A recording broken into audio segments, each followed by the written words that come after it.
નમસ્કાર, ગુજરાત સિક્યોર ન્યૂઝમાં આપનું સ્વાગત છે। હવે જોઈએ આજના સમાચાર। ધોળકાના હાર્દ સમાન બજાર વિસ્તારમાં આવેલી જીકે હોસ્પિટલ પાછળ લાંબા સમયથી શૌચાલયની માંગ હતી। વેપારી અને ખરીદી માટે આવતી મહિલાઓની સુવિધા માટે નગરપાલિકાએ કામ તો શરૂ કરાવ્યું, પરંતુ આ કામ પૂરું થાય તે પહેલા જ ભ્રષ્ટાચારની વાતો વાયુ વેગે વહેતી થઈ।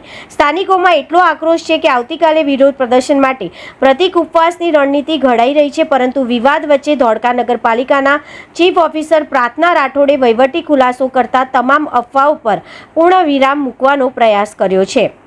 શૌચાલયની કામગીરી પ્રગતિમાં છે। ભ્રષ્ટાચારના જે પણ આક્ષેપો થઈ રહ્યા છે તે પાયાવિહોણા છે, કારણ કે પાલિકા તરફથી કોન્ટ્રાક્ટરને હજુ સુધી એક પણ રૂપિયાની ચૂકવણી કરવામાં આવી નથી।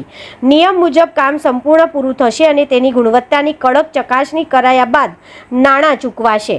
બીજી તરફ આ કામ કરી રહેલી ઓશિયન ઇન્ફ્રાસ્ટ્રક્ચર એજન્સીના પ્રતિનિધિ મિતુલ દયાણીએ પણ આક્ષેપો કરનારાઓને રોકડ જવાબ આપ્યો છે।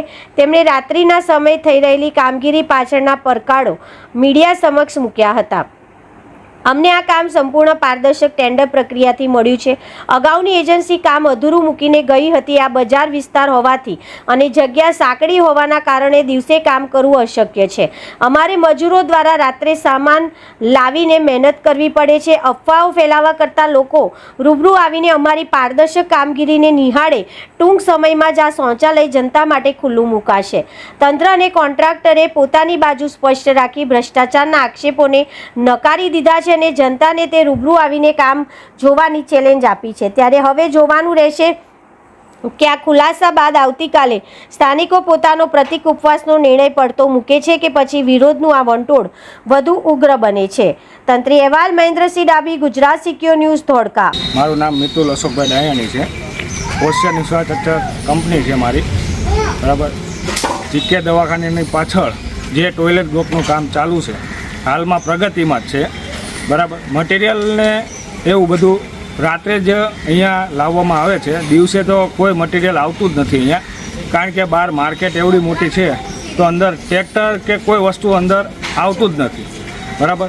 અને અત્યારે હાલમાં કામ પ્રગતિમાં છે, તો નગરપાલિકા દ્વારા મને કોઈ પેમેન્ટ ચૂકવવામાં આવ્યું નથી અને હાલની તારીખમાં કે કામ પ્રગતિમાં છે, તો આ કામને પૂર્ણ થતાં 1-2 દિવસ લાગશે। હજી આ કામ 1-2 દિવસમાં પૂર્ણ થયા બાદ તેનું ઓપનિંગ કરાશે, બરાબર। સ્થાનિક લોકો દ્વારા આક્ષેપ છે કે આ શૌચાલયમાં ભ્રષ્ટાચાર થયો છે, શું કહેશો? તો આમાં જે ભ્રષ્ટાચાર છે તો અહીંયા આવીને કોઈ પબ્લિક કે કોઈ અહીંની પ્રજા જોઈ શકે છે કે આમાં કોઈ વસ્તુ આપણે ભ્રષ્ટાચારમાં આપણે શું કર્યું છે। આમાં વિલંબ કેમ થયો શૌચાલય બનાવવામાં? કારણ કે અહીંયા જે એજન્સી કામ કરતી હતી, પહેલાં જે એજન્સીએ કામ કર્યું હતું, બરાબર, એના પછીની નવી ટેન્ડર પ્રક્રિયા આખી પૂર્ણ થયા બાદ આપણે કામ કર્યું ચાલુ, બરાબર।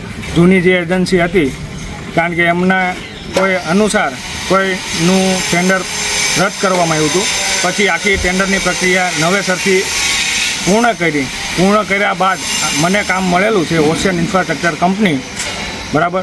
એના પછી આપણે કામનો વિલંબ કર્યો, કારણ કે અહીંયા આપણે કામ જે કર્યું તો અંદર કોઈ મટીરિયલ કે કોઈ વસ્તુ આવી શકે એમ હતી જ નહીં। રાતે જ આપણું કામ બધું થાય એમ હતું, બરાબર। એના કારણે થોડુંક લેટ થયું છે આપણું કામ। આજે 18 લાખના કૌભાંડનું શૌચાલયની વાત છે, શું કહેશો?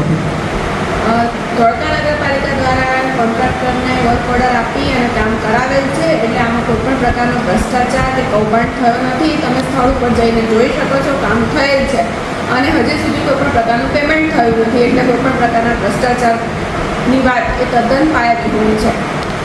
શૌચાલય બનાવવાનું ટેન્ડર ક્યારે આપવાનું? હજુ કામ ચાલુ છે તો પૂર્ણ ક્યારે થશે? ડિસેમ્બર મહિનાની અંદર વર્ક ઓર્ડર આપેલો છે, 6 મહિનાની સમય મર્યાદા છે અને કામ લગભગ પૂરું થઈ ગયું છે। આજ કે કાલે 2 દિવસમાં કામ પૂર્ણ થઈ જશે, ફિનિશિંગ લેવલે છે કામ।